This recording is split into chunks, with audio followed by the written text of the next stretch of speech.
Eligieron formar maestras. La maestra habla nuestro idioma.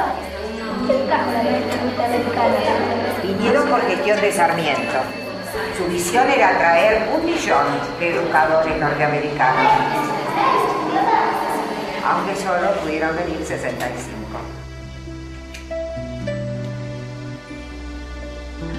Entre 1869 y 1898, más de 60 maestras norteamericanas dejaron los Estados Unidos y viajaron contratadas por la República Argentina para formar maestros y fundar escuelas en las provincias del interior. Estas mujeres dejaron sus cómodos hogares en una época en que los viajes eran difíciles y peligrosos para enseñar en una lejana república que aún estaba en su infancia y cuya población no siempre las recibía con los brazos abiertos. Les contaré esta historia con la ayuda de las memorias editadas de Jenny Howard, una de las maestras, y del libro 65 Valientes, de Alice Houston Luigi y de otras voces del pasado.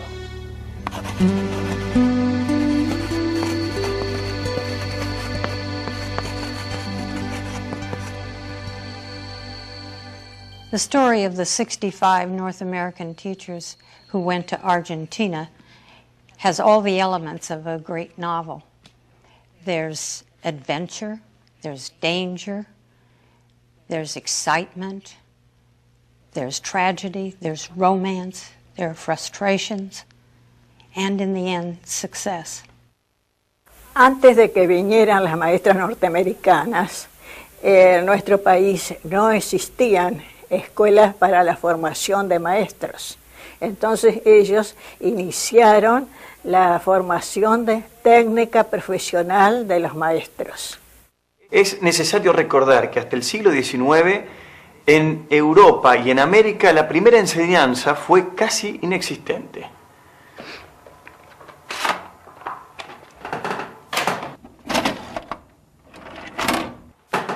Las jóvenes naciones democráticas necesitaban una población que para participar del debate público supiesen por lo menos leer y escribir.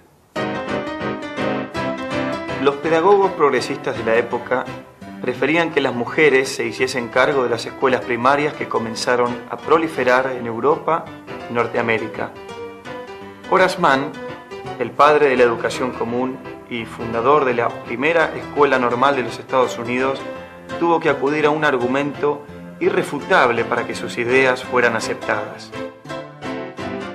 Él entendía que la mujer era más capacitada, de mayor predisposición para enseñar a los niños. Y efectivamente yo creo que él tenía razón, porque imagínense que se necesitaba de mucha paciencia, al niño había que acostumbrarlo y en primer lugar enseñarle a saber qué era una escuela. Ellas llegaron a estar en 11 provincias, en 18 ciudades, aparte de Capital Federal, y eran lugares que hablar de 120, 130 años atrás, como Corrientes, Jujuy o Tucumán, realmente raro que gente de Estados Unidos que estaban viviendo en lugares muy cómodos dejasen todo eso para ir a esos lugares inhóspitos. En verdad era una épica, era como entrar en el planteo de la modernización del país con maestras norteamericanas. En Argentina fue un proyecto sarmientino y en buena medida producto de la casualidad de que Sarmiento haya pasado por Boston, haya establecido vínculos personales muy intensos con la intelectualidad bostoniana, con Horace Mann, etc., y que de ahí nace este proyecto. They also saw that women would cost them a lot less money than men would, because at that time the going salary for a man teacher was about $15 a month, whereas for women it was $5. So that was a great selling point as well. ¿Quién podía refutar esto? A pesar de recibir salarios inferiores, las mujeres no desaprovecharon de seguir estudios superiores y así obtener un trabajo decente para mantenerse ellas y sus familias. Una de las voces más influyentes sobre este tema era la del argentino Domingo Faustino Sarmiento. Sarmiento, quien había conocido a Horace Mann, compartía sus ideas acerca de las mujeres y la educación. En diciembre de 1865, Sarmiento, en calidad de embajador, presentó uno de sus discursos más famosos sobre la doctrina Monroe en la Sociedad Histórica de Rhode Island, en la ciudad de Providence, no muy lejos de Massachusetts. En ese discurso estaba el germen de una idea: llevar maestras norteamericanas a la Argentina.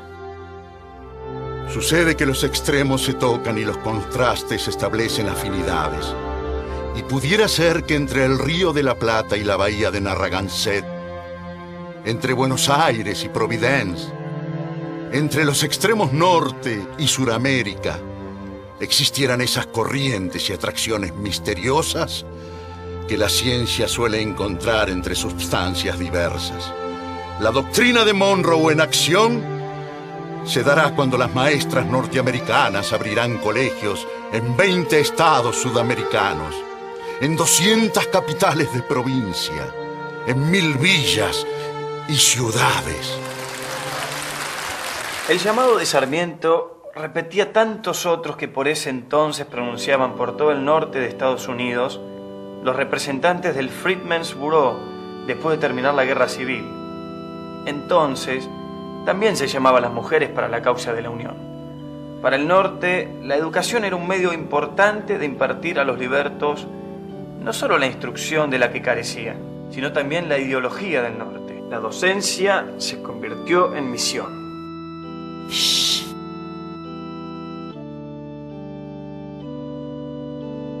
Our teachers go forth as teachers from the North, speaking with the authority of the North, and as such, those of our own communion in the South receive us, glad, so they say. To see, thus summoned, the energies needed for the regeneration of the unhappy race, of which they with us are the trustees, and with whose welfare their own welfare is so closely combined.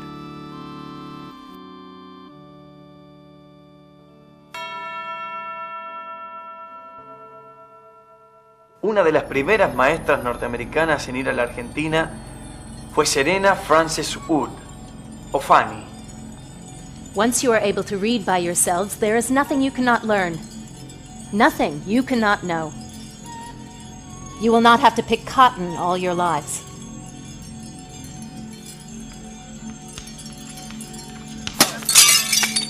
What do these animals need a school for? What about our children?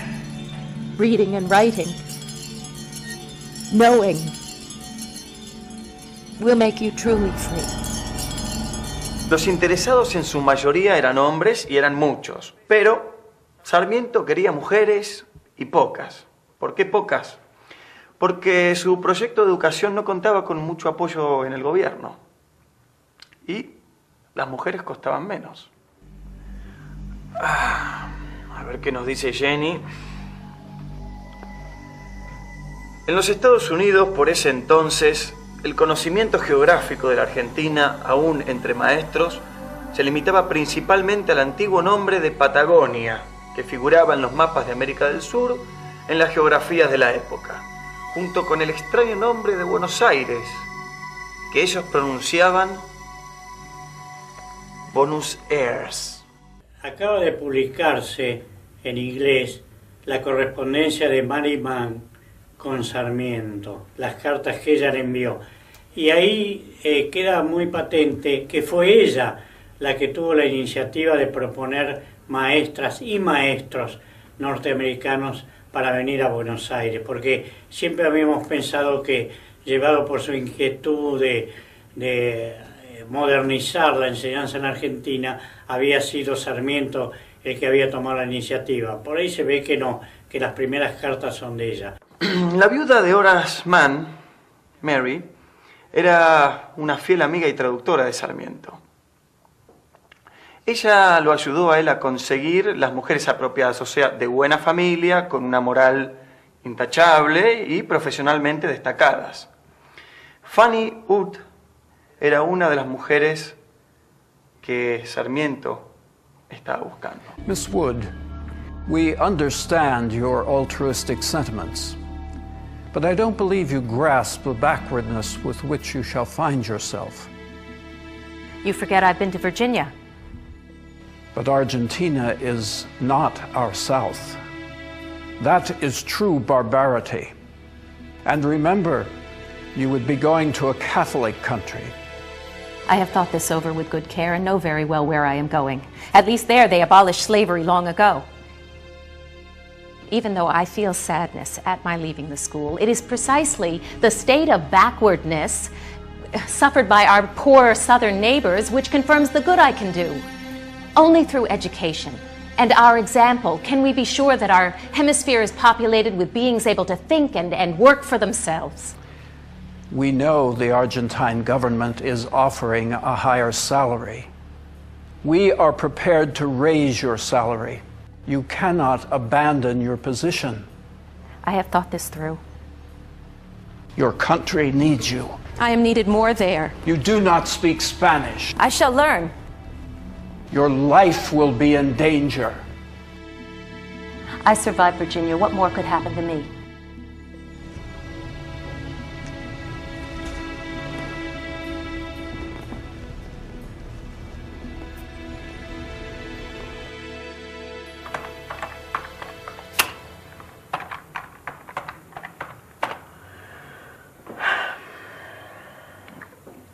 Cuando Fanny y las hermanas Dudley llegaron, Sarmiento la fue a buscar junto con Juana Manso, que era una fiel amiga y colaboradora, George Stern, el único norteamericano contratado para enseñar en el país, y el cónsul de Estados Unidos, Dexter Clapp, quien había ofrecido su casa para las maestras. En ese momento aún había persistentes revueltas en el interior del país. Sarmiento, ya presidente, fue a buscar a uno o dos que llegaban y que él quería mandar a San Juan, pero era imposible mandarlas en esos momentos porque la misma comunidad norteamericana de Buenos Aires se opuso, diciendo que era una locura mandar a estas mujeres solas a San Juan en tiempos tan revueltos como estos. Otras tenían que ir a Entre Ríos, pero Entre Ríos estaba convulsionada con la revolución de López Jordán y tuvieron que esperar aquí, y algunas se quedaron en Buenos Aires.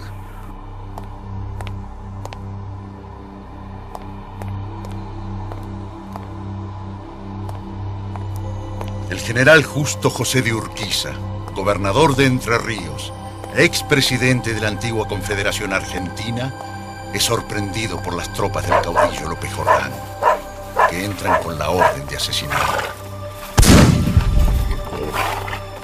De ahí vino la indignación de Sarmiento con López Jordán. Ese ascenso de López Jordán al gobierno de Entre Ríos, después de haber dado sus comilitones, haberle dado muerte a Urquiza. Para Sarmiento, la situación en el interior de la Argentina no era muy diferente del frontier norteamericano. Ustedes fueron contratadas para ir a San Juan, y a San Juan irán, carajo. ¡Esto es despotismo! ¡We will not go! Se ha dotado a San Juan con 10.000 pesos para escuelas superiores, y solo se necesita que vayan las maestras para habilitarlas. La señorita Fanny Wood, Gurman y las hermanas Dudley se negaron a viajar al interior del país. Y más todavía si cuantos la hablan le exageran peligros que son como los del mar que atravesamos a cada rato.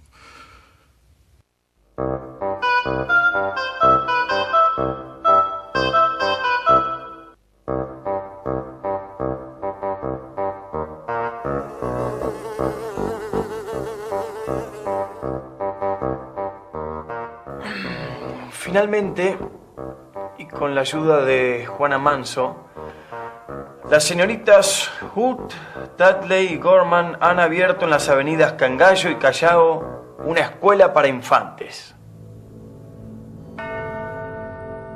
Fanny Hood y las otras maestras estaban por reabrir sus escuelas después de las vacaciones en febrero de 1871, cuando abatió la fiebre amarilla en Buenos Aires.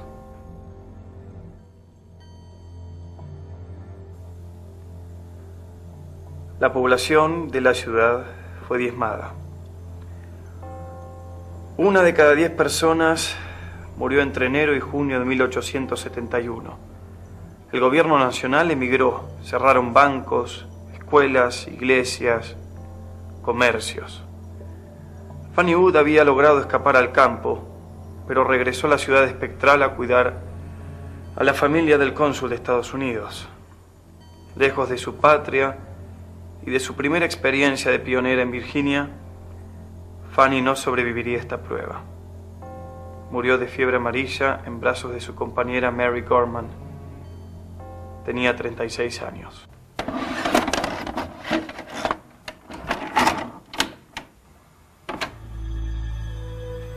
A 480 kilómetros por el río Paraná, en medio de continuas revueltas, George Stearns estaba tratando de establecer la Escuela Normal de Paraná. Fue recomendado a Mary Mann por el rector de la Universidad de Harvard. En los primeros años, la normal era exclusivamente de varones. En Paraná todavía se reflejaba el ambiente cultural de años atrás, cuando había sido capital de la Confederación Argentina. Asiento de las autoridades, del cuerpo diplomático y de algunas personalidades eminentes. Eso todavía se veía. Después, además, otra de carácter práctico, porque en Paraná existía un edificio propiedad del gobierno nacional amplio, que había sido la Casa de Gobierno de la Confederación, construida en 1854 por el arquitecto Santiago Donuncio. George Stearns fue el único docente que pudo jactarse de recibir su sueldo a tiempo y de haber sacado ganancias de la empresa educativa. El gobierno le pagaba 33.600 pesos fuertes, o sea, 3 veces más que en su país. El sueldo de las mujeres norteamericanas era de 1.200 pesos, a su vez 3 veces más que el de los argentinos. Aunque no lo crean, Adelaide recibía un salario de 800 pesos sin ser maestra ni prestar servicio alguno. Aparte de su sueldo y el de su esposa, George Stearns ganó dinero a través de inversiones. Por estas razones el gobierno argentino prefería contratar a mujeres. Aquí tenemos el programa de estudio que se siguió en casi todas las normales del país. Es el que se usaba en los Estados Unidos. Béisbol. Eso sí que no funcionó, ¿eh? En febrero de 1872, la joven esposa de Stearns falleció de tifoidea. Fue la primera persona protestante que murió en Paraná. Y su marido tuvo que pedir permiso a las autoridades eclesiásticas para poderla enterrar en el cementerio, y la dificultad era que como ella no era católica, ese permiso no venía, y este hombre tuvo que estar 3 días al lado del ataúd, al lado del cementerio, hasta que llegó la autorización eclesiástica. Este es el dibujo que Stearns hizo para marcar el lugar donde descansaba su esposa. El porfiado optimismo de George Stearns fue puesto a prueba. La escuela de Paraná se cerró durante 2 meses y soldados federales ocuparon el edificio, mientras Stearns impartía diariamente instrucción militar a sus alumnos. No es para decir que los caudillos en sí eran enemigos de Sarmiento. Sarmiento era, digamos, enemigo porque los veía como elementos retrógrados, ignorantes, enemigos del progreso. Por eso iba en contra de los que, sin conocerlos, porque en realidad no los conocía mayormente a todos, se expresó así en términos muy duros en contra de los caudillos. En noviembre de 1873, Sarmiento, siendo presidente de la República Argentina, exasperado por el lento avance contra las tropas de López Jordán, se embarcó por el Paraná con los armamentos más modernos a su disposición. Eligió como blanco no las tropas de López Jordán, sino el muro más fuerte, el de la nueva Escuela Normal de Rosario. Esta demostración salía más barata que enviar un ejército contra López Jordán. Y no se derramó sangre. Entre 1873 y 1874 llegaron a la Argentina George Lane Roberts y William Stern, los únicos otros hombres del grupo. También llegaron Abigail Nancy Ward y Susan Wade, graduada de la famosa Normal de Winona. Las mujeres estuvieron a cargo de la escuela de aplicación, especie de laboratorio de los futuros docentes, pero también servía para asegurar una buena preparación primaria para los que deseaban entrar a la Normal. Tanto Stern como Torres propiciaron las formas democráticas. Stern, cuando fundó un Ateneo con las condiciones de la democracia, y Stern quería preparar a los alumnos en el ejercicio de la palabra escrita, en la palabra oral, escrita, precisamente para ejercer su acción en la vida pública. George Stearns renunció en 1876 y José María Torres, un español que compartía las ideas progresistas sobre educación en aquella época, fue el segundo director de la prestigiosa Normal de Paraná. Al poco tiempo se convirtió en superior. Esta escuela preparaba a profesores para la enseñanza y la inspección de las escuelas comunes y para la dirección de las escuelas normales. La mayoría de las maestras pasaron por Paraná, pues allí aprendían el castellano. El normalismo paranaense vino a unir la vivacidad de la raza latina con el rigor de carácter de la raza sajona. En 1877 llegó Clara Armstrong, sobresaliente egresada de la Normal de Oswego, New York, y profesora de Winona, con otras dos maestras, Frank Alling, también egresada de Winona, y Elizabeth Coolidge, quien se había recibido de la Normal de Framingham, Massachusetts. Clara fue una de las más dinámicas y destacadas del grupo de maestras norteamericanas en la Argentina. I was born on a farm in upstate New York near Buffalo. The second of 8 children, I began work as a rural school teacher at age 15. Little by little, I saved enough money to pay for my teacher training at the Oswego Normal School. I graduated at 21 in 1868. From there, I went on to teach in Fredonia, New York, and then the Indianapolis Teacher Training School. Finally, I was on the Winona faculty, de donde me contrataron para venir aquí. Clara, ¿por qué decidió venir a Argentina? Cuando se me ofreció para venir, no vacilé. Me di cuenta una oportunidad extraordinaria para conocer otro país, otra gente, aprender otra lengua, ayudar a las mujeres a avanzar profesionalmente. Tengo entendido aquí que muchas todavía viven prácticamente encerradas. Aquí en Paraná voy a estudiar español. Me encanta español. Es una lengua tan romántica. Veo que aprende rápido, ¿eh? Además de su elogio, enseño francés y latín, a pesar de que muchas ya no ven la utilidad de este idioma. También estudié y hablo alemán. Todas lenguas me ayudan, aunque digo cosas terribles. En su novela Los estudiantes, Víctor Mercante nos deja un breve pero acertado retrato de Clara Armstrong. Víctor Mercante fue un distinguido egresado de la Normal de Paraná.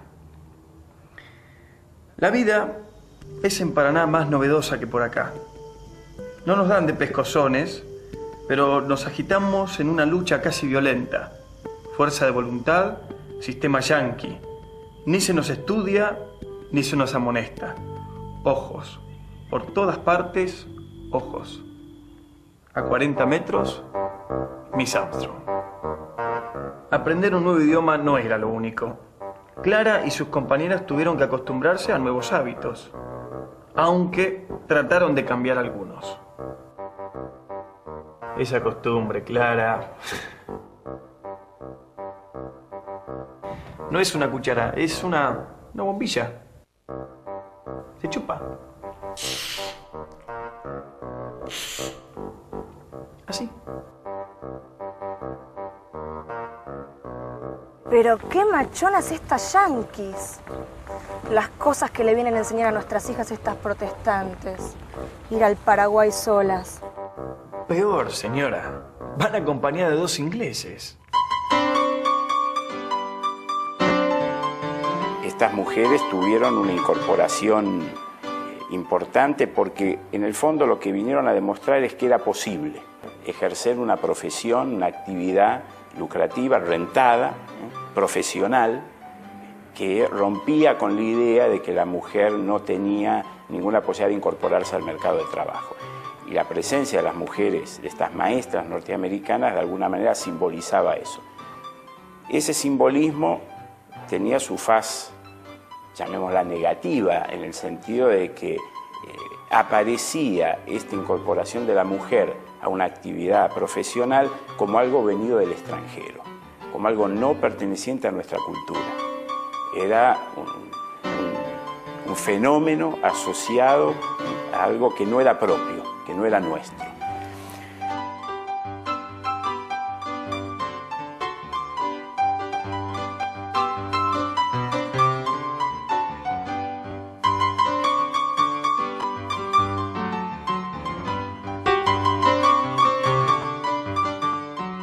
Aquí fundé la Normal de Mujeres.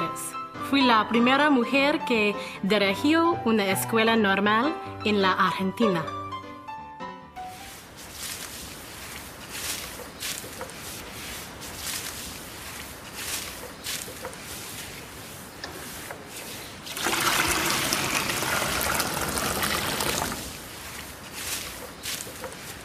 Ah, hola señorita. Buenos días. Yo soy el comisario. ¿Ha visto? Acá hasta los presos colaboran con la educación. Dígame, ¿no podremos conseguirle una beca para los presos, para la normal? Casi todos me ayudaron muchísimo. Fueron amorosos conmigo. Los profesores, la gente del pueblo. Al principio, muchas alumnas eran hijas de inmigrantes. Fue difícil para convencer a algunos padres a permitir a sus hijas asistir a la escuela. Ay, no quieren que las niñas vayan acompañadas de las sirvientas a la escuela. Pero ¿cómo mi Camila va a caminar sola desde la casa si son como 5 cuadras? Además, ese edificio de 2 pisos. Cuando hay temblor, se escucha desde acá los gritos de esas pobrecitas. Además, les enseñan gimnasia. Yo las he visto moviendo los brazos y saltando como guanaco. Es inmoral, como dice mi marido. Pero casi todas las amiguitas de Camila van a ir en marzo. ¿Les parece fino? Fíjate vos. Ay, mi hija se la pasa llorando. Lo que pasa es que en este país se desprecia lo propio. Ay, la verdad que Camila se va a encontrar muy solita sin sus compañeritas, así que, bueno, le vamos a tener que mandarla, digo yo, ¿qué se le va a hacer?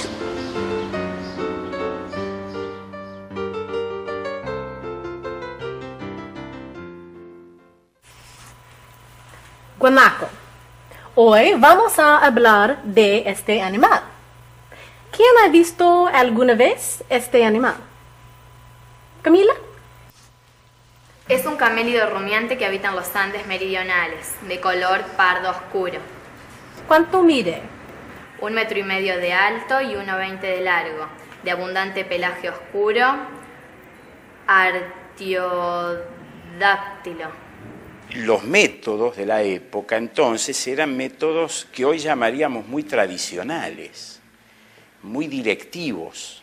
Si uno mira los manuales de enseñanza de la época, estaban armados casi al estilo socrático de qué tenía que preguntar el maestro, qué respuesta tenía que dar el alumno, a partir de la respuesta del alumno, qué nueva pregunta hacía el maestro, qué respuesta el alumno tenía que producir, etc. Estaba todo muy pautado, todo muy regulado, de una manera muy, insisto, directiva, que hoy llamaríamos autoritaria. No reciten como lores. ¿Qué quiere decir artiodáctilo? El maestro ignorante no puede ser verdaderamente crítico a sus alumnos. Solo sabe ser autoritario, acomodar a los alumnos. Es interesante cómo esto se traduce en los métodos disciplinarios que los normalistas aplicaban. Ninguno recurría a los castigos físicos. La sanción era más bien una sanción moral, la que había que dar, basada en la misma disciplina. Repetir más veces la operación, volver a ejecutarla, volver a hacerla, etc. Hay una circular muy famosa de Vergara, siendo director de la Escuela Normal de Mercedes, donde prohíbe toda sanción disciplinaria, incluso la mirada. Dice, no se puede mirar duramente a un alumno que ha cometido una falla, hay que acompañarlo, hay que aconsejarle, hay que orientarlo. Es decir, esto dicho, insisto, ya a fines de la década del 90, 1895, por ahí, o sea que ya en esa época teníamos en la Argentina un debate pedagógico alrededor de la escuela normal y de los maestros de mucha intensidad.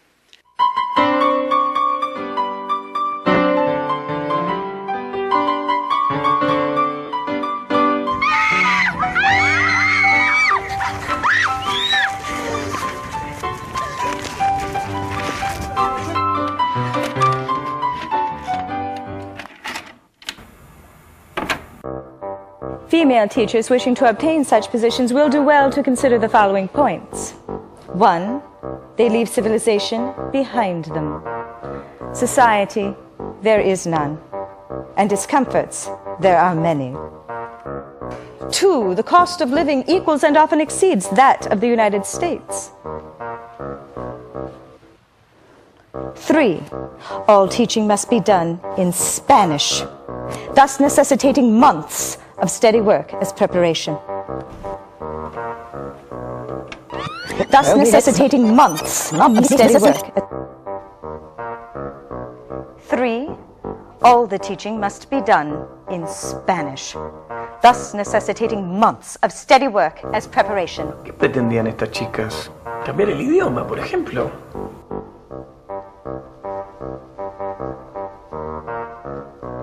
4. Every year, the salaries in the high schools are lessened, and truly good and efficient teachers are removed to make way for ignorant political and party favorites. This uncertainty takes the heart out of teaching.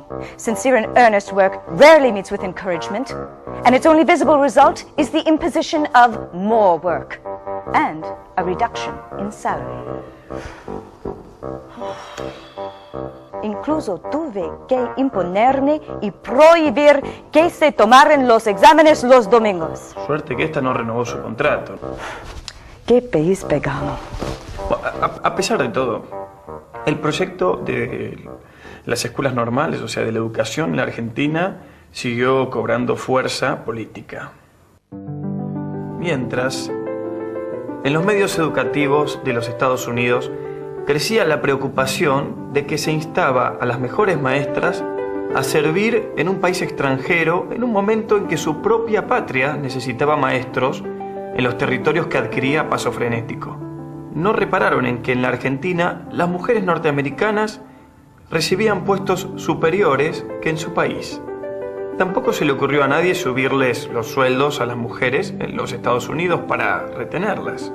En 1880, en New England Journal of Education, publicó de buena gana las advertencias de Elizabeth Coolidge. Se volvió a los Estados Unidos apenas terminó su contrato.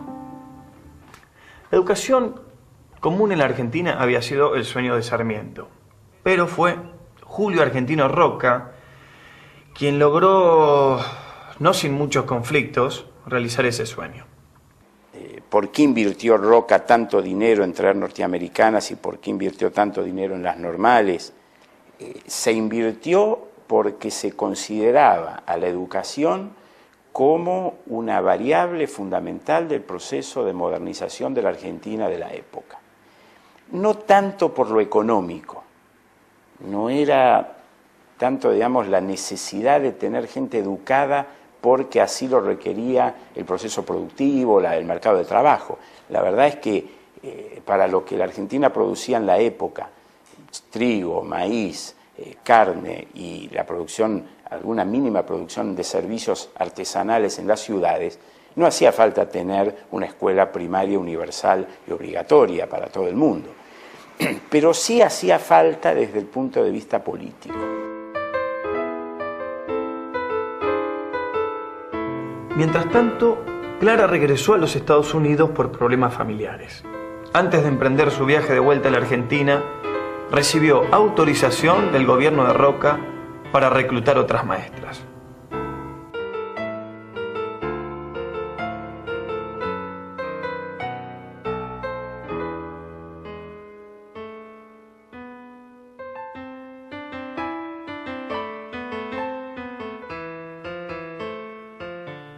Teaching has liberated us.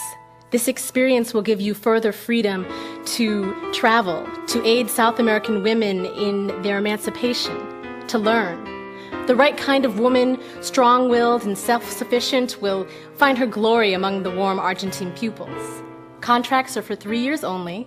After that, you may renew or return home renovated.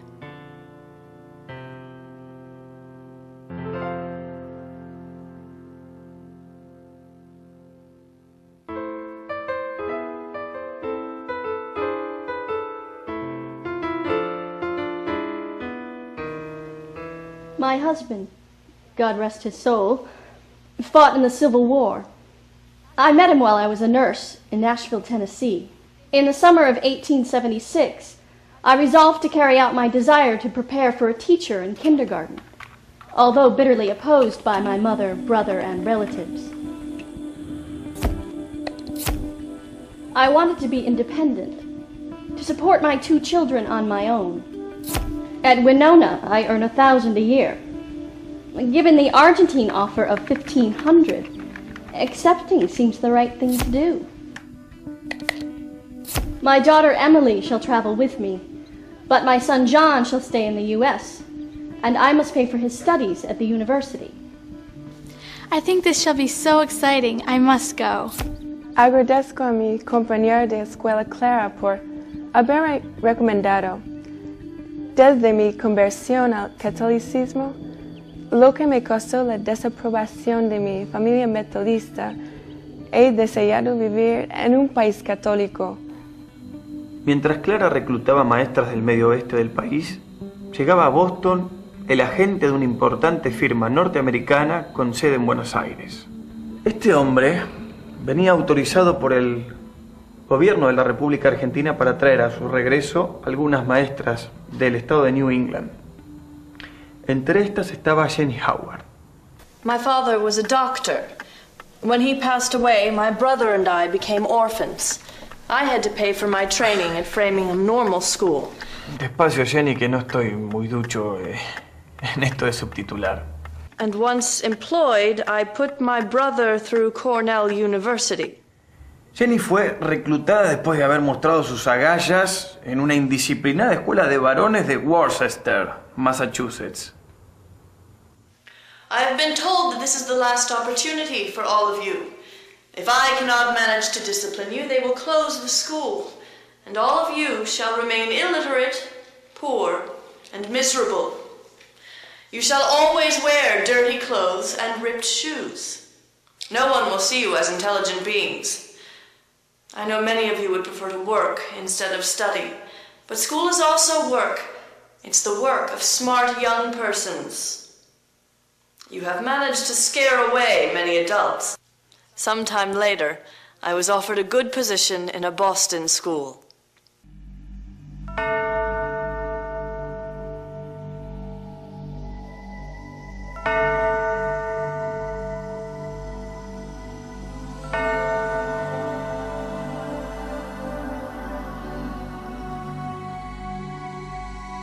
She had suffered the loss of her fiancé and was apparently devastated by that just prior to coming to Argentina.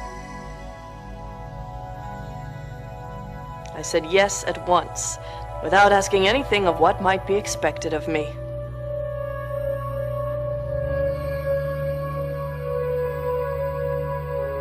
La mayoría de estas mujeres nunca habían viajado lejos de sus estados nativos.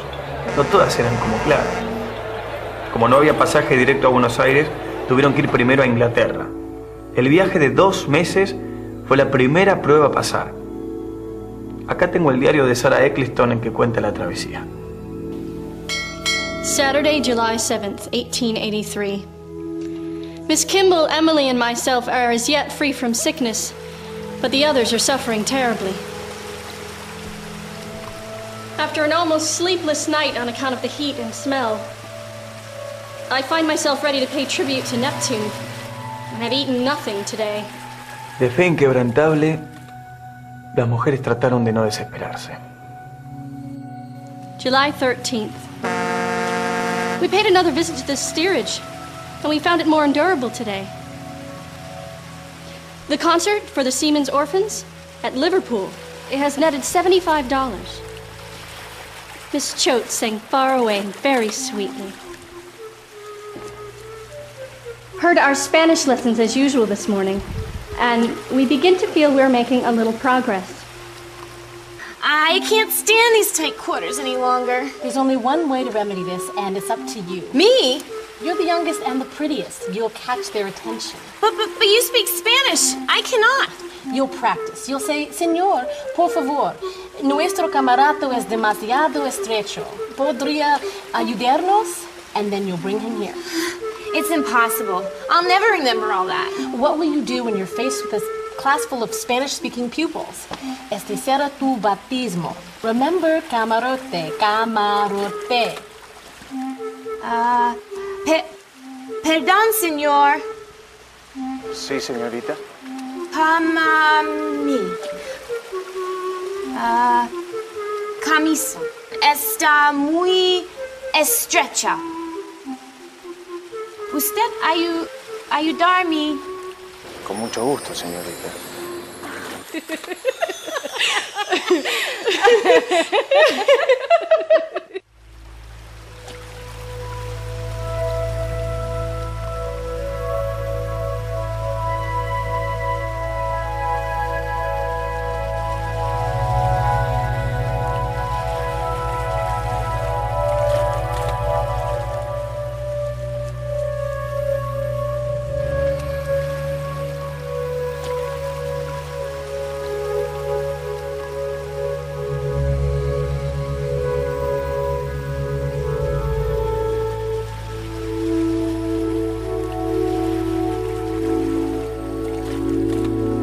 Fueron recibidas por importantes figuras, empresarios norteamericanos, políticos argentinos, como el ministro de Instrucción Pública, el Dr. Wilde.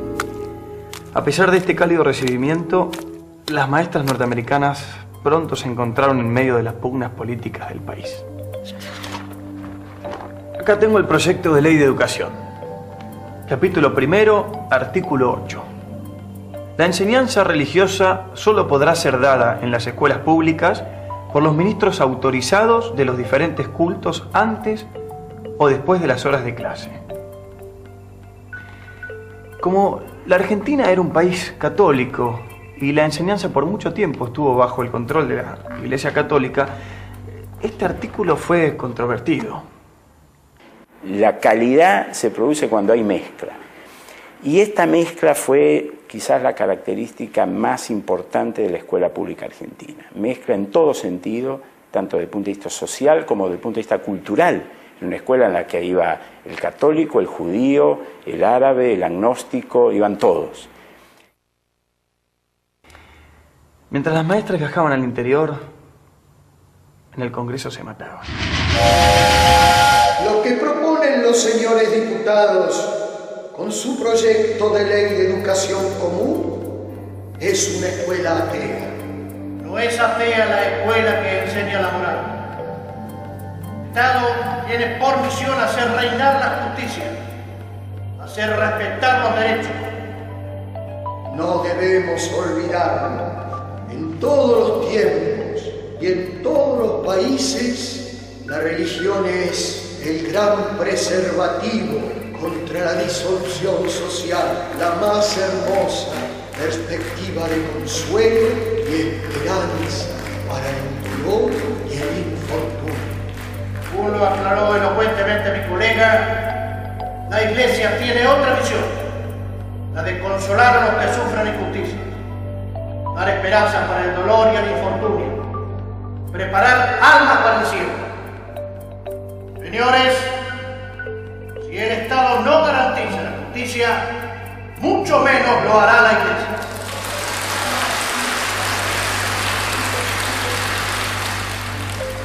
La enseñanza debe ser obligatoria. La enseñanza debe ser gratuita. Debe ser higiénica y debe ser gradual. Si la enseñanza debe ser obligatoria, esto viene a contradecir la idea de que debe ser religiosa. Porque, ¿con qué derecho se obligaría al hijo de un protestante, por ejemplo, a aceptar los principios de una religión contraria a la suya? Bienvenidas al Far West criollo. Y como buen Far West, no faltaban los delincuentes. El director del colegio de varones, a quien Clara había dejado a cargo de la normal, robó el dinero de la cooperadora. Pobre Clara, embargaron sus bienes, tuvo que pelear mucho tiempo antes de que la exoneraran. Sarah Eccleston, Jenny Howard y las otras del grupo se estaban aclimatando a un panorama muy diferente. Aunque Paraná estaba lejos de Buenos Aires, las maestras, sin embargo, encontraron compañía de habla inglesa.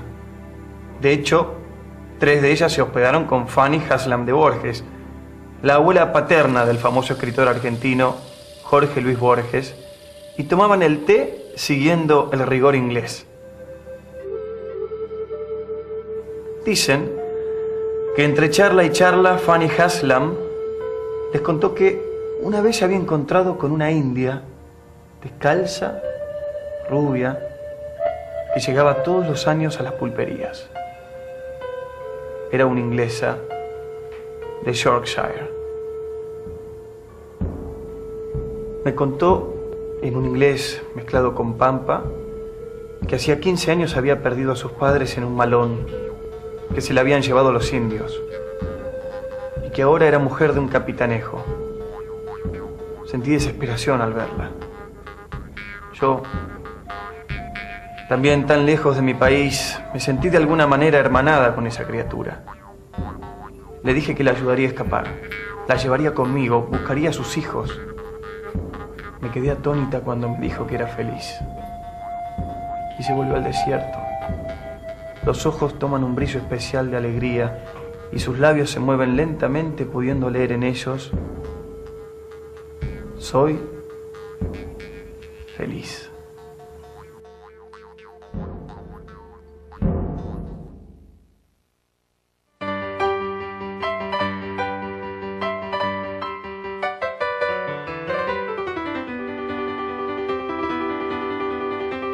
October 12th. We all have invitations to the grand ball to be given in honor of the governor at the theater. But we will not attend, as we have no company.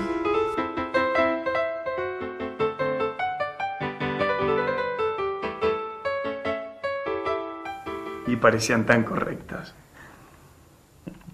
Llevando adelante la idea norteamericana, el español José María Torres, director de la Normal de Paraná, fundó un kindergarten anexo a la normal y creó un curso sobre metodología. Como directora la nombró a Sarah Eccleston. The first day of kindergarten, and what a list of trials. 3 of the children wanted nothing to do with the others and cried to go home. The remainder behaved remarkably well. Another day of bitter disappointment. No mail from home. October 29th. Received our salary for September. When we went to pay our board, we received unwelcome intelligence that it had been raised to 28 pesos from 25. I'm so disillusioned. Paraná. Lunes 10 diciembre 1883. Un día muy agitado para nuestras compañeras que se van. Pero como el general Sarmiento iba en la escuela, tiene todo que se vamos. Parece muy enfermo, pobre anciano. Esta noche celebramos la fiesta de egresados. El señor Torres fue muy amable en invitarme a dar un paseo. Fui la única a quien honró de esa manera. El baile fue más divertido de lo que me había imaginado. Cuando volvimos a casa, eran casi de las 3 de la mañana. Ya veo que se van adaptando a nuestras costumbres. Al cabo, llegó para todas el momento de ir a ocupar los puestos definitivos para los cuales habían sido designadas. El ministro de Educación tenía por lo visto gran fe en la capacidad de las mujeres norteamericanas. Qué costumbre es hablar de vos en tercera persona. We were taught that it was the polite thing to do. Gran fe en la capacidad de las mujeres norteamericanas. Por la urgencia de crear un ejército de maestros que el gobierno necesitaba para poder afianzar su poder y eliminar la persistente resistencia de la vieja confederación. No extraña que no pocos libros de texto hayan sido escritos por hombres políticos. Debido a las tendencias antimercantiles, la influencia de la Iglesia en el nuevo Estado liberal argentino quedó debilitada. Great faith as he sent them after 4 months' study of the language to the far corners of the Republic, where in most cases English was rarely heard. Por favor, Jenny, en castellano, por favor. Con el castellano que nosotras podíamos manejar, se esperaba que llevásemos a cabo no solo la tarea de organizar y administrar las escuelas normales, sino también la enseñanza de las materias más importantes relacionadas con la profesión maestros, como psicología, metodología y ciencia de la educación, y que corriéramos además con la correspondencia oficial del gobierno. Jenny Howard was said to be the best remembered of the teachers who went to Argentina, perhaps because she stayed there for so very long. Both she and Edith Howe were the very image of the New England schoolmarm. Very proper, very well groomed at all times, smiling, and if we can go by the accounts, never losing their temper. Having received their final appointments to Corrientes, sailed again on the SS Paraguay on the 21st of February. En castellano, Jenny, en castellano, por favor. Las dos maestras bostonianas que finalmente fueron destinadas para Corrientes. Partieron en el vapor Paraguay el 21 de febrero de 1884 a las 5 de la mañana, alejándose aún más de sus hogares y dejando atrás en Paraná, con gran pena, las 9 compañeras que se habían convertido en apreciables amigas. Llegaron al fin a la ciudad de Corrientes, un domingo para la mañana, primer día de carnaval, y anclaron en medio del río. Como no había muelle, los botes iban hasta el barco para embarcar y desembarcar a los pasajeros. Esta costumbre se conservaba todavía después de construidos los muelles, con el objeto de proteger a los boteros, ya que, de lo contrario, hubieran perdido su único medio de subsistencia. Eso es solidaridad. They being too lazy to learn or take up any other occupation. Esa actitud calvinista, el individualismo, la autosuficiencia en extremo, es lo que rechazaban muchos argentinos. There was a devout religious air through the normal schools, all of them I suspect, but certainly at the Lexington Framingham School, partly because all of the first principals were ministers. El director del Colegio Nacional de Corrientes, un inglés, había sido notificado, pero no sabía la fecha. Imagínense cómo llegar a tierra bajo una lluvia torrencial y con esas pequeñas y frágiles embarcaciones abiertas con 8 baúles y cajones de libros y tan solo 2 pequeños paraguas. De pronto, una voz bondadosa de acento extranjero vino a socorrerlas. Ajá. Es bienvenida la ayuda, ¿no? Por ser domingo de carnaval, encontraron totalmente ocupado el primer hotel que fueron a ver. Totalmente empapadas y chorreando agua. No hallaron tampoco lugar en el segundo. Finalmente, consiguieron en el siguiente hotel una cueva del tamaño de una caja de sombrero. Permanecieron allí hasta después de carnaval.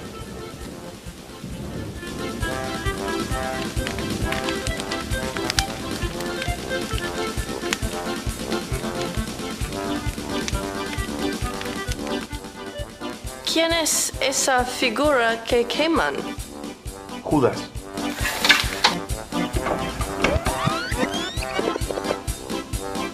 Oh, es argentino el señor.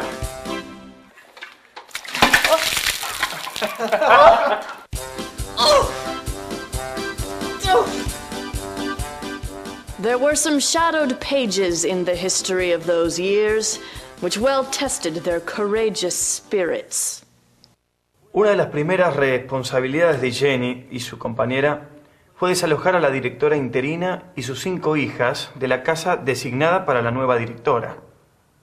Aunque la interina no tenía formación alguna para el cargo que le habían dado, hizo falta mucho tacto para lograr que la señora abandonara la casa.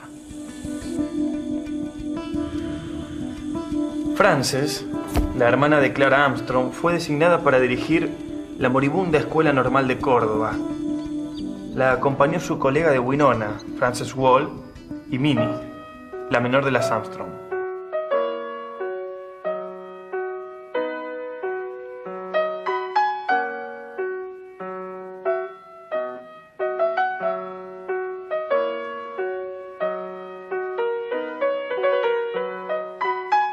Enseño gimnasio y música.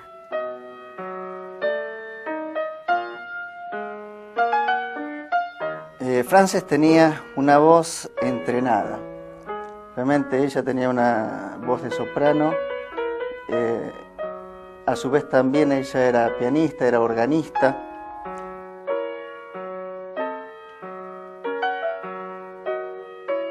Y vino acá a Argentina junto con otras 2 hermanas, Clara y Mina, de los cuales en la fundación de la escuela de San Nicolás están las tres juntas ya nuevamente.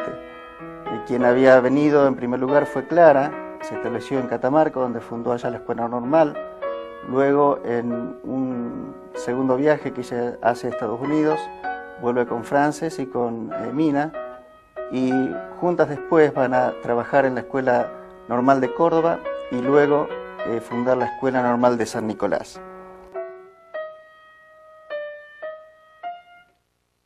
Un obispo de Salta hizo suya la demanda y mandó cerrar las puertas de la iglesia a todas las niñas que asistieran a dichas escuelas. En Catamarca ha sucedido otro tanto, de manera que las escuelas normales de mujeres serán cerradas por falta de asistencia. Esperando salvar su escuela, Frances Armstrong pidió ayuda al nuncio Matera, quien la recibió en la nunciatura de la ciudad de Córdoba.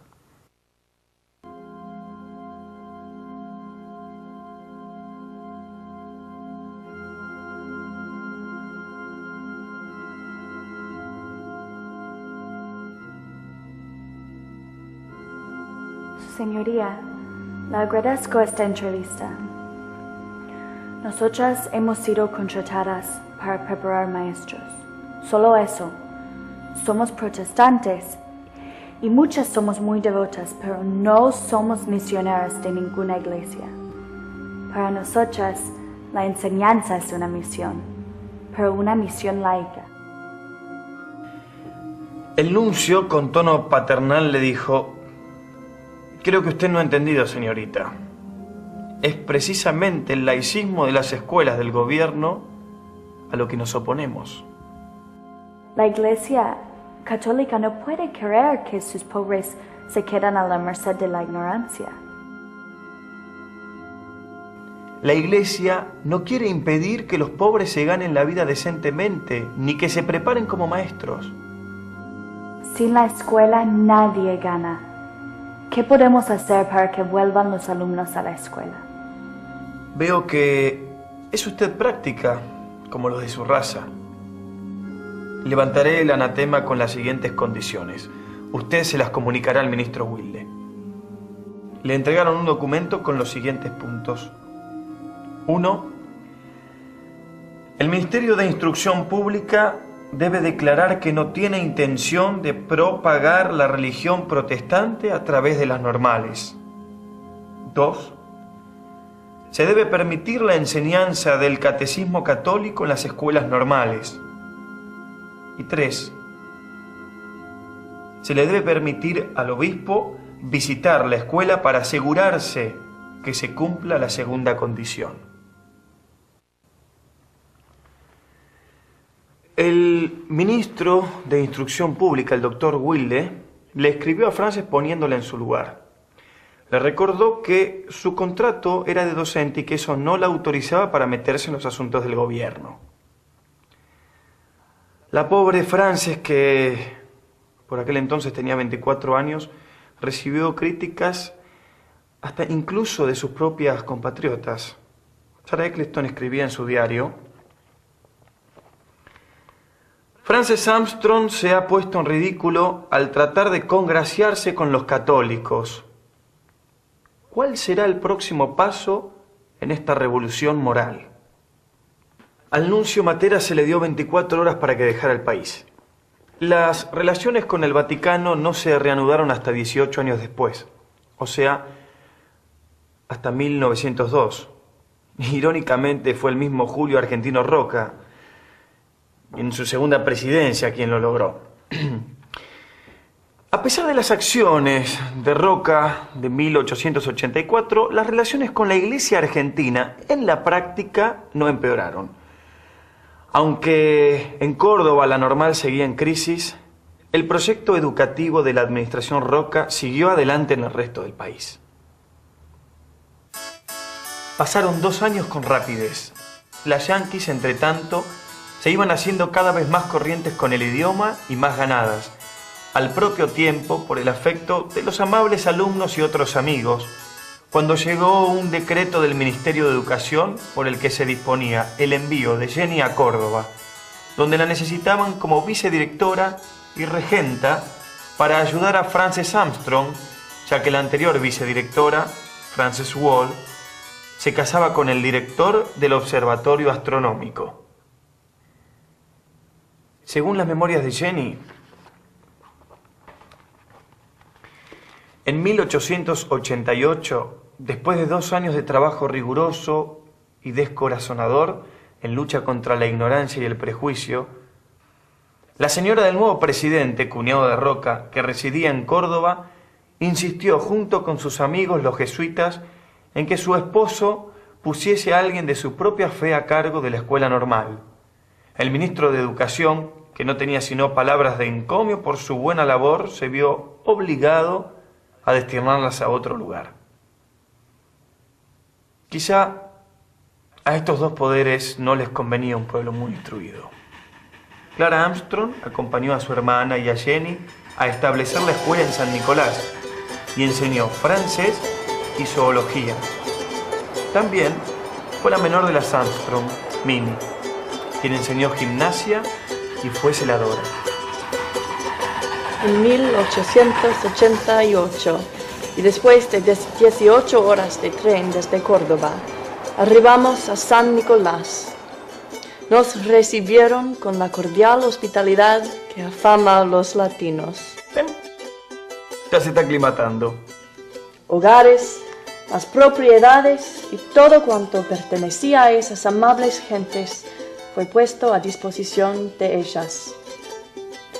Fueron visitadas hasta por el cura, un hombre liberal que había colaborado activamente en la búsqueda de un edificio adecuado para la nueva escuela. La escuela era un lugar prestigioso, la escuela era un lugar de cuidado, no hay más que ver los edificios. Los edificios de las escuelas que se construyeron en todos esos años eran edificios preparados para durar mucho tiempo, con muy buenos recursos materiales, con una infraestructura realmente hecha al mejor nivel de la época. La casa más grande y hermosa de la ciudad se obtuvo al fin para la escuela normal.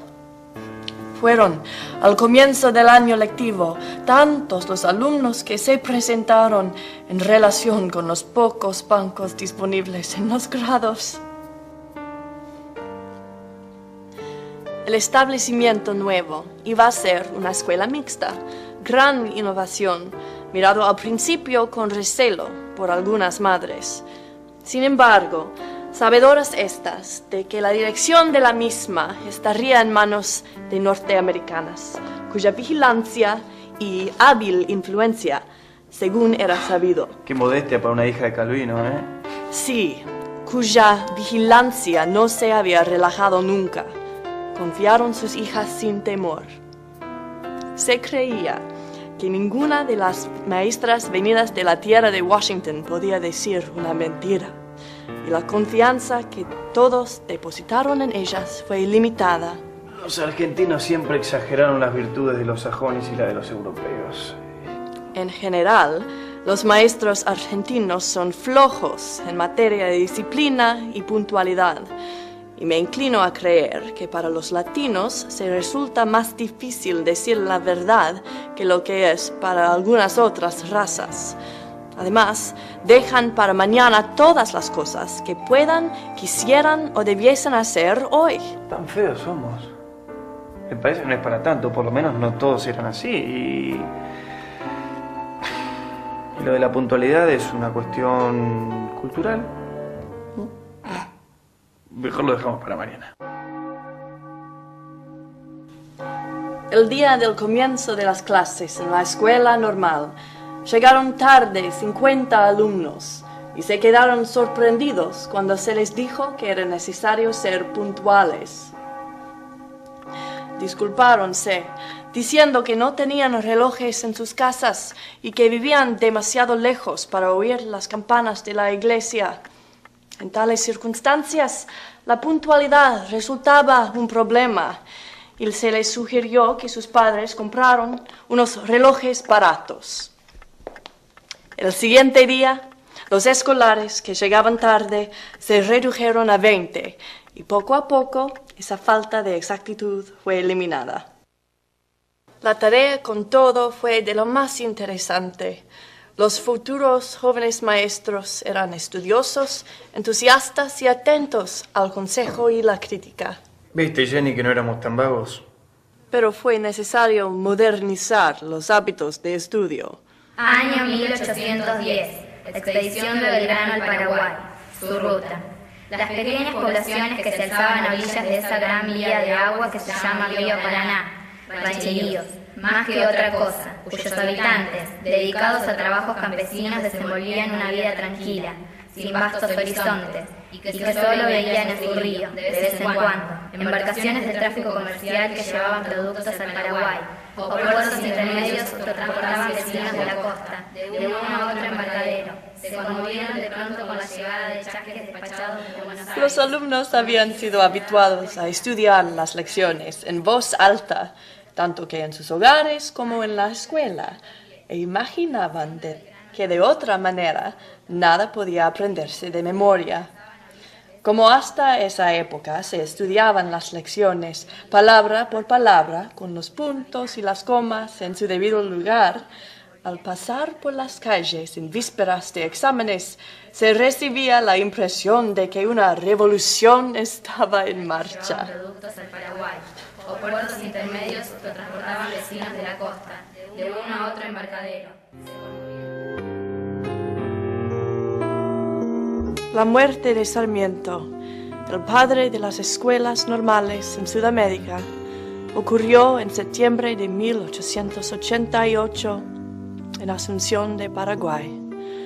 Su cuerpo fue traído con gran pompa en un vapor, aguas abajo del río Paraná, escoltado por guardias nacionales, estudiantes y funcionarios del gobierno.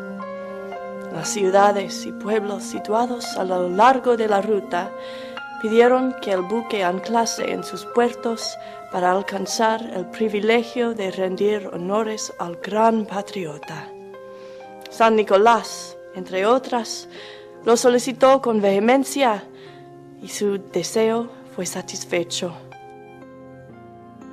La cañonera llegó a San Nicolás pocos minutos antes de medianoche, fue una noche muy ventosa, y ella se tuvo que arrimar en un bote.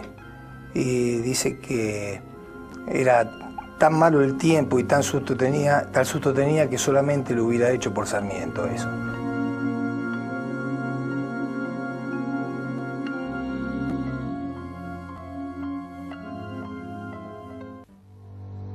Al gobierno no le agradaba mucho que las becas que brindaba para engrosar las filas de maestros se utilizaran, en cambio, como preparación a la universidad, y de ahí a cargos políticos, a los cuales hasta entonces solo accedían los hijos de la élite gobernante.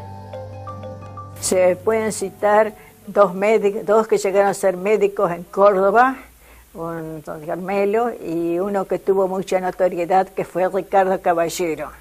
Ricardo Caballero era profesor y aprovechó su estada en Córdoba para recibirse de médico. Y tuvo una actuación notable como vicegobernador de Santa Fe, senador nacional, catedrático de la universidad y demás. Al reducir las becas de los varones, el gobierno incentivó el ingreso de mujeres a las escuelas normales, aunque a menor escala, algunas mujeres utilizaron la formación normal como preparatoria a la universidad. Dos jóvenes mujeres salidas del normal de San Nicolás se recibieron de médicas. Una de ellas, Rosario Verón. Unos años más tarde, Clara, como su compatriota Sarah Eccleston y otras, gracias a los importantes contactos adquiridos a través de los años y queriendo ganarse un mejor sueldo, abrió escuelas privadas en la dinámica y cosmopolita ciudad de Buenos Aires. Siempre activa, Clara, junto con Jenny y otras mujeres, fundaron el Women's Exchange, donde las mujeres de pocos recursos podían vender sus labores y trabajar algunas horas. Claro que no todas las mujeres, tanto norteamericanas como argentinas, pensaban en la emancipación. Una de las más fervientes detractoras de las normalistas norteamericanas fue Mary Conway. También fue una de las 5 católicas del grupo. Al poco tiempo de llegar a la Argentina, se cansó de la enseñanza común y asumió la dirección de la American School. En la lista de alumnas de la American School estaban las hijas de las familias más prestigiosas del país y de hombres que paradójicamente habían peleado por la enseñanza pública. Entre ellos estaban Quintana, Alberdi, Avellaneda, Alvear, O'Gorman, entre otros. El currículum las preparaba no para la docencia, sino más bien para el matrimonio. Debo irme. No tengo más que darle a este país. Unas pocas de las norteamericanas iniciadoras de la enseñanza normalista regresaron a su suelo nativo en los primeros tiempos. Después de la guerra contra España, en 1898, los Estados Unidos tomó posesión de las islas de Puerto Rico y Cuba. La primera gestión del gobierno norteamericano fue la de instalar un sistema educativo a semejanza del estadounidense. Las maestras norteamericanas que vinieron a la Argentina lo hicieron, pero no por gestión del gobierno norteamericano, sino por un pedido del gobierno de la República Argentina, y además se embarcaron como agentes particulares. No fue el caso de Cuba ni de Puerto Rico, que los Estados Unidos sí buscó imponer enérgicamente su poder y cultura a través de la enseñanza. Recordemos que entonces no existía la televisión.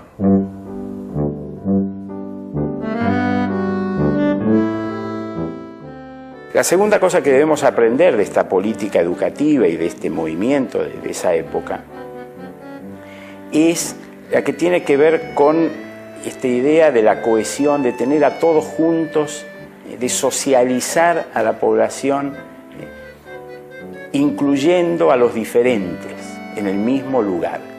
Sea una escuela que rompía con los guetos culturales, con los guetos sociales, con los guetos económicos. La escuela pública recibía al hijo del médico, del abogado o del obrero, porque también en el barrio vivían médicos, abogados y obreros. Hoy todo esto se está empezando a perder y creo que entonces es muy bueno mirar hacia atrás para recuperar esta idea de una sociedad integrada, de una sociedad cohesionada, y que para hacerlo tenga instituciones que cohesionen. La escuela es una gran institución de cohesión social. Los maestros de la época tenían esta mentalidad, tenían este sentido de su misión, de su profesión, que también hoy se está perdiendo. El tiempo pasó con rapidez. Trabajé hasta 1905, en que tuve que renunciar a mi puesto por la pérdida de mi voz.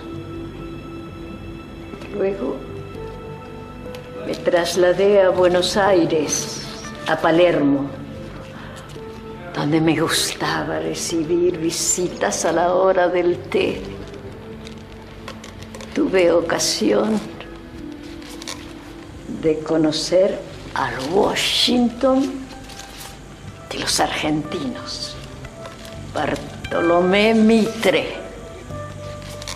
Después que murió el esposo de Francis, ella también se trasladó a Buenos Aires, donde estudiaban sus hijos.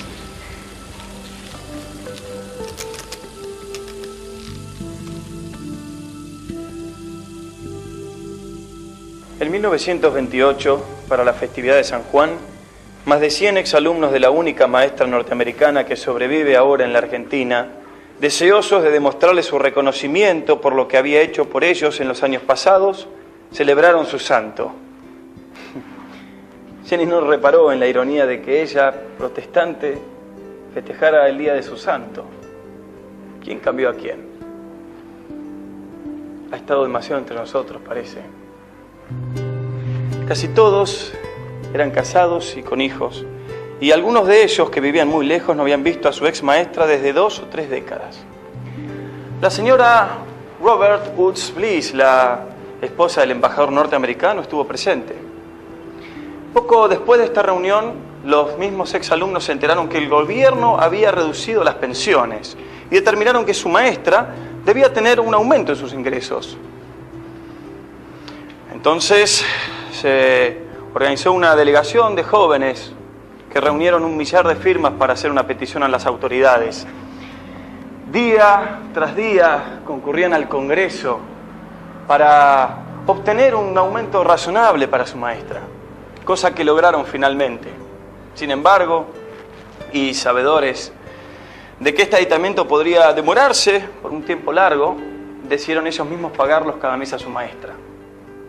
Así, y por espacio de 8 meses, este centenar de alumnos generosos y leales le enviaron a su maestra de otrora lo que ellos llamaron una pensión de honor.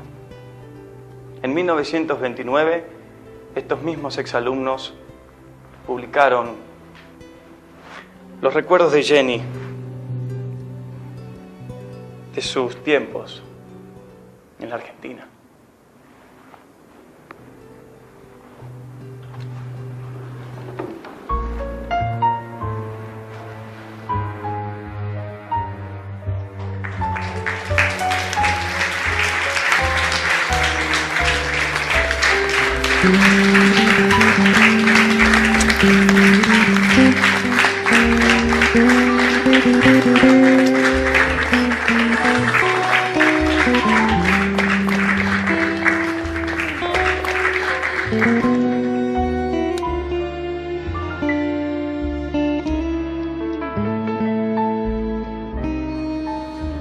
Muchachos.